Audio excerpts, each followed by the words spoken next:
2 months. A month. It's gonna be open next month, so hopefully I get to come to the fishing port.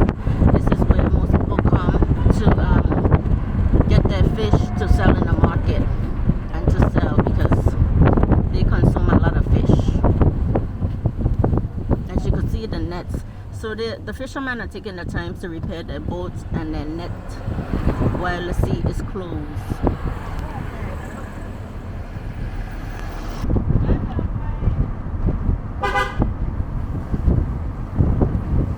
A lot of Americans come on this side to build their houses. There's a little town, a village called Asebu, where they give some land out to the Americans. They welcome the Americans there in that part of the region. So Central region is a big area, especially Cape Coast, Elmina area, where a lot of Americans are settling, coming back home to the motherland. So there's a lot of American present in this area. Not only Americans, also Europeans and UK, British.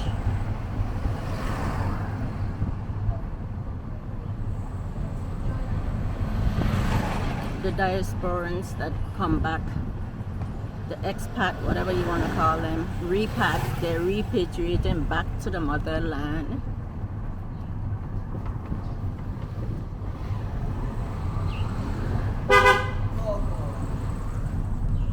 Streets remind me of home. Again, these little towns remind me of home and the yoga houses.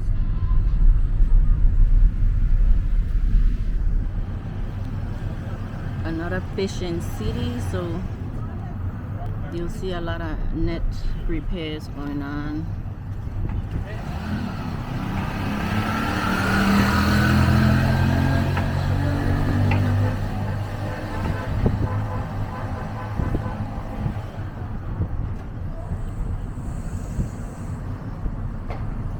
And the fishermen, you would swear, would be making a lot of money, but they don't really make a lot of money. Just like the farmers.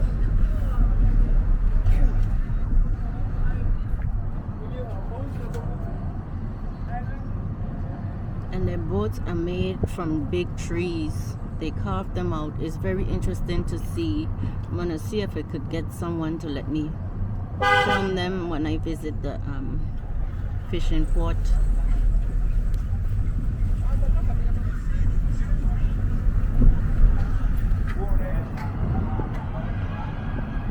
We are in Elmina. I think this fishing port is even bigger than Cape Coast. It's a statue of someone.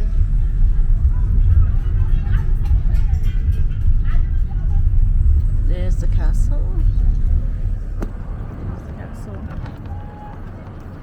The dungeon. It's a castle because the slave owners built it as a castle and the dungeons are below. But people have they said it's hot because a hot one accorded is not a castle.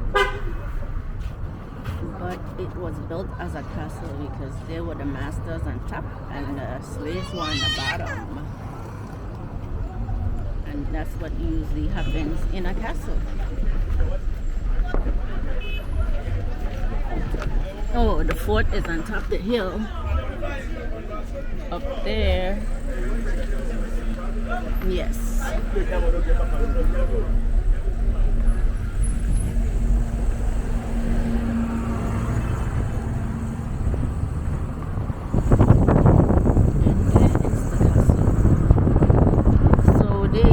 Tours all day, so I'm hoping there's a big bus, so it looks like they're doing a tour right now.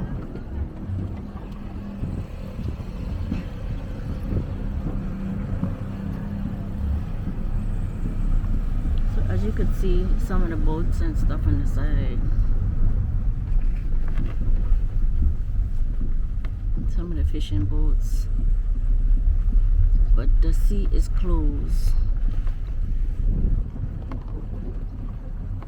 So we are entering the entrance to the castle.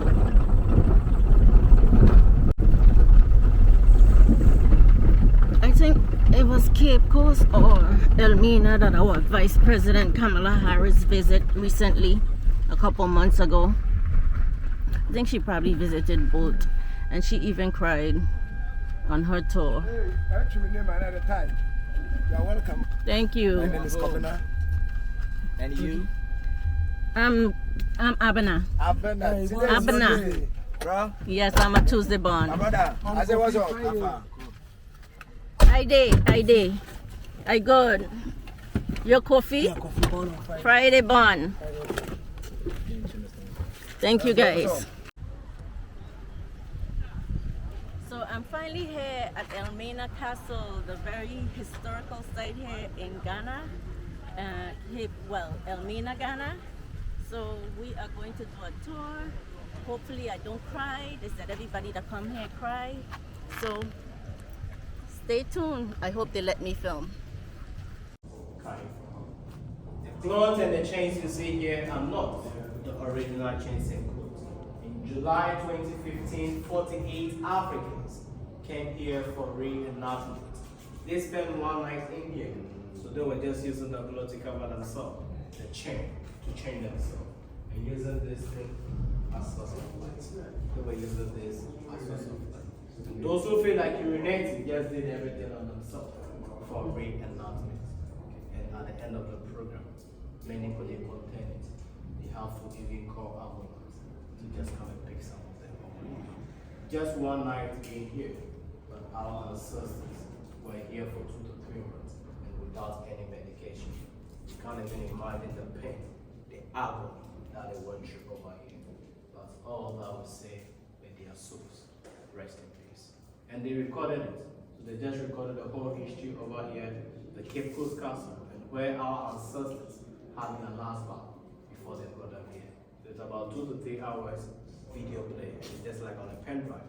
And also we have a book that contains the history over here and another passage as well. How they packed our ancestors in the ship when they were just taking them away. So when you go up, I'll show you those books.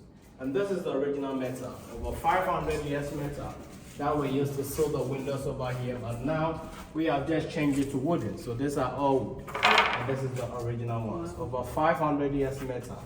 These are the remains of it that we have in here. Is there any question?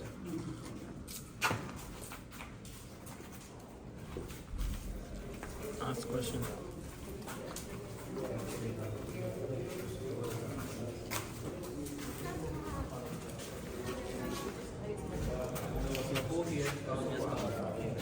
And those used to be 8s initially. So some of the females refused not to be raped. So they would change all the 8 cannonballs with their leg. For her to be just with your leg as you are standing here. For her to be here. Just chain it on my legs. Yes. 8 of them. 8 of them. So I can have them. Yeah. So no food, no water, whether rain or shine, you have to be here. 24 hours. And one cannonball is about 25 hours. This guy's coming.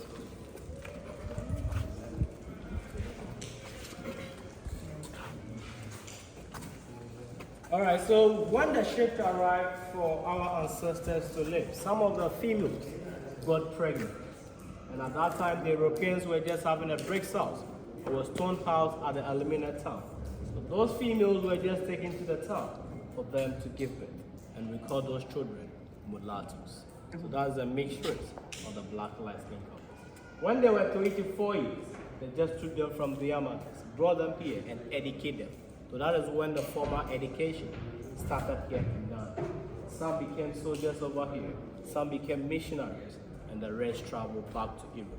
Their mothers, some were free, and some too were sold to their merchants. But because they captured them from many African countries, when they freed them, automatically a lot of people won't be able to trade their rights. So they were forced to stay at the Elmina town.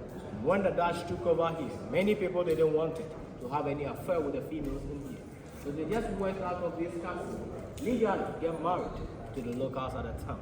So that is why even as at now, when it comes to our coastal areas, we have those European names. Vanda, Vanderpool, Tex, Andres, Dixon, that, Johnson, just to mention a few. So those names, they are not our African names. They are names given by the Europeans. That is why up to now, we still bear those names. Let's proceed.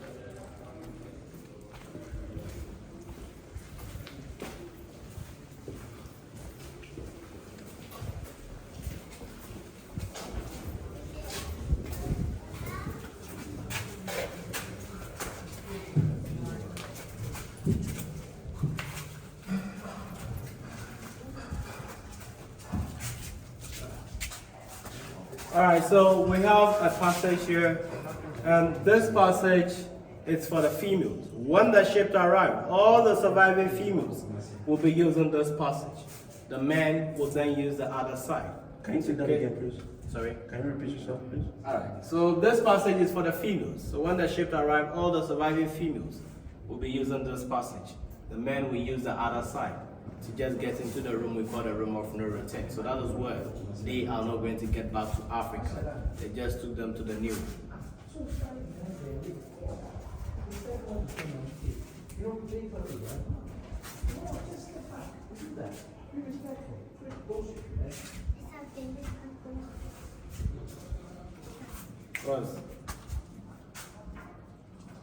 All right, please, sorry.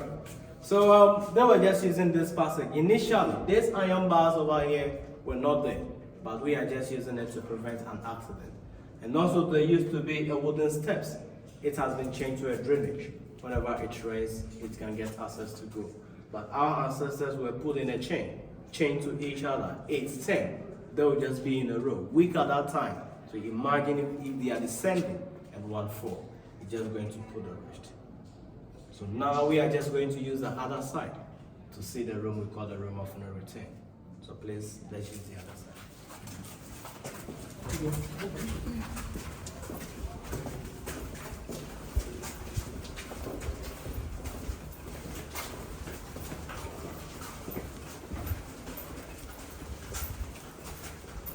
All right, so you take your time here.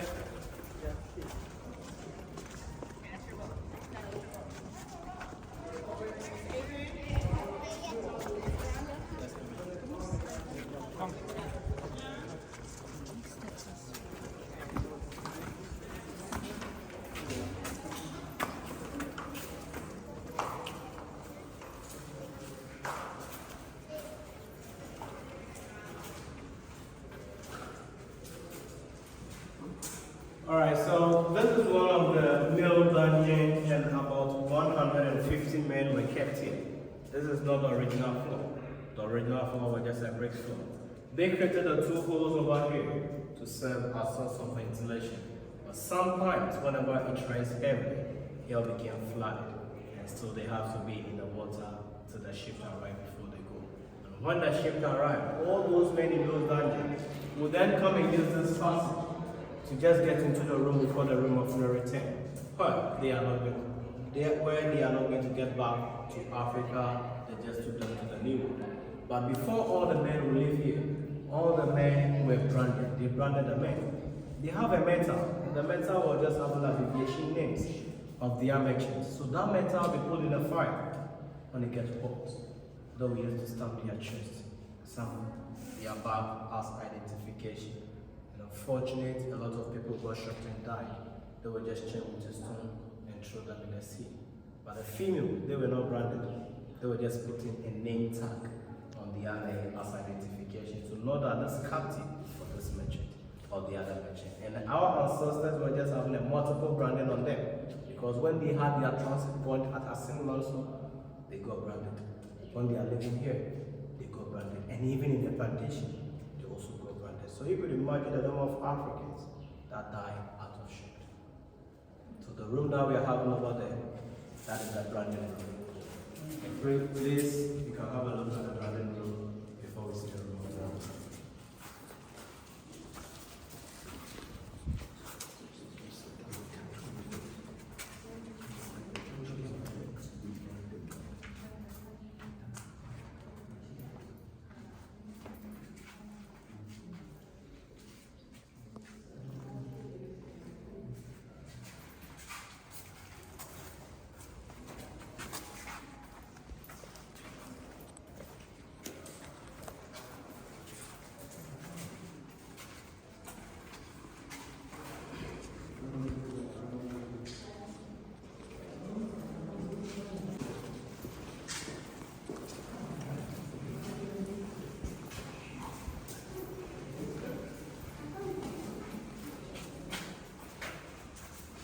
Alright, so one step down here, you watch your head.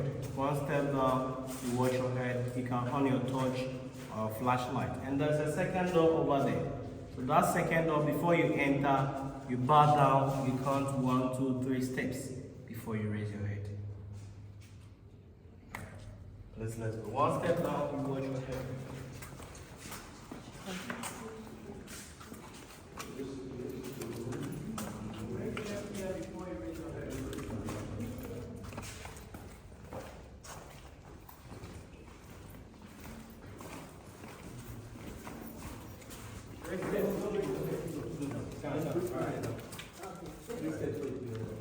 Next step before you raise your head, please. 3 steps. Watch your head. Very messy. Next step.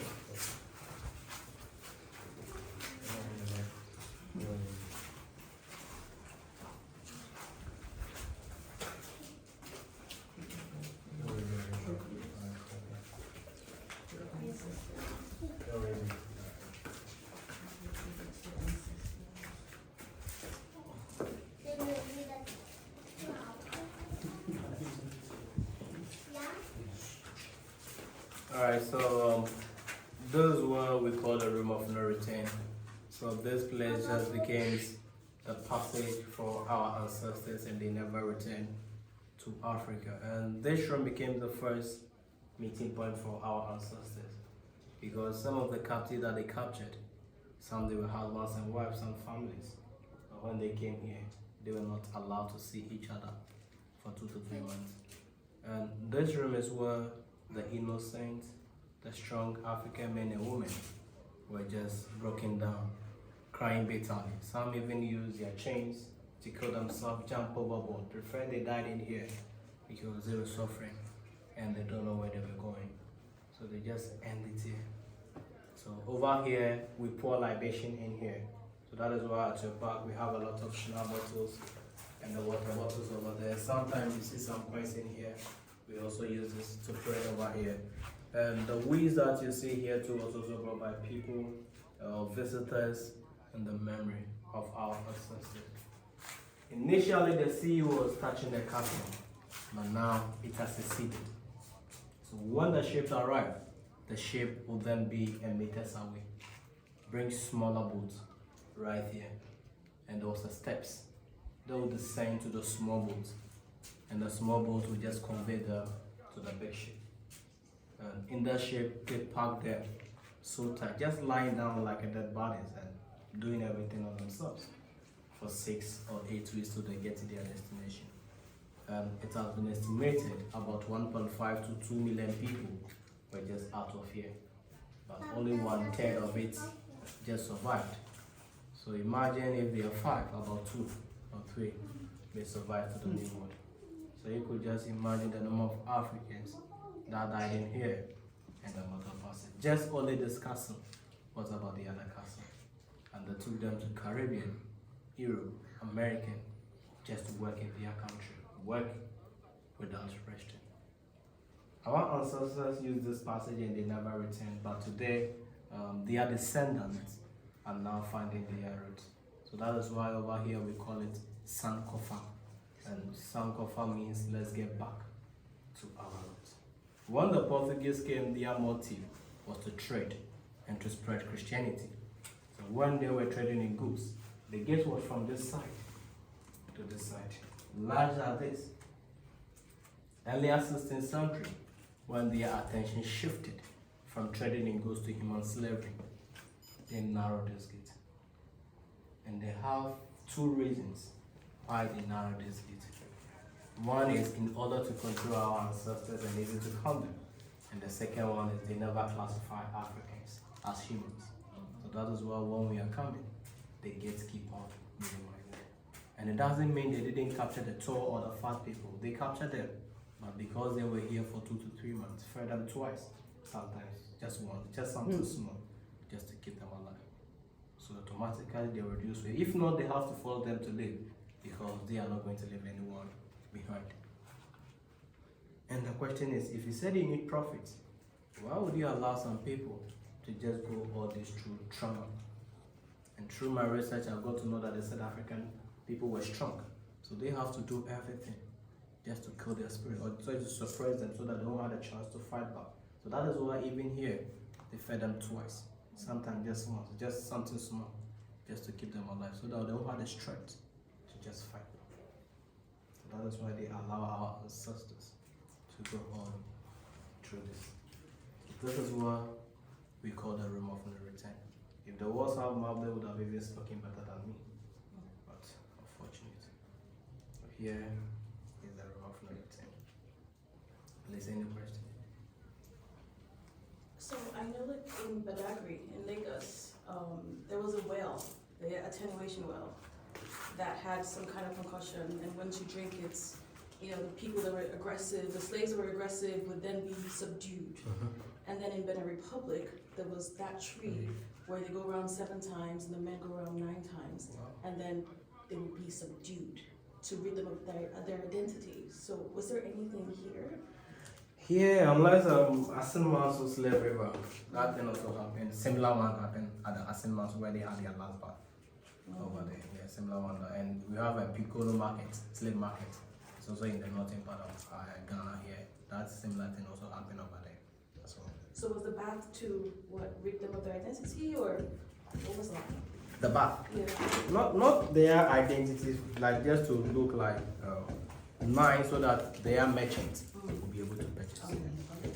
So they take the above, rub them with some oil.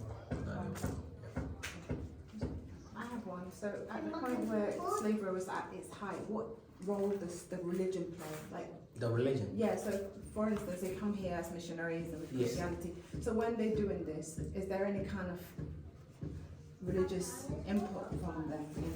For the slaves, for instance, or there's No. religion at all at that point? Maybe I've said the African religion that what they were in, because before the coming of the Europeans, we knew God before they came. No. I think she's asking While they were here. were the slave traders Yeah. also trying to indoctrinate the slaves while we're No. discussing? So Christianity has no role at that point. Like They came here to spread and Yeah. because once you see right on top of even the female dining, there's a church. yeah. And those people, those European people that will just go into the church. The slaves okay. will So just be slaves here. weren't in. No. Okay. They never classify as humans, so how would they allow you to go in there and pray? So just like a commodity, so only the Europeans that will pray up there, and we'll just be down here. Alright, so you can have a look, take a picture, and after return.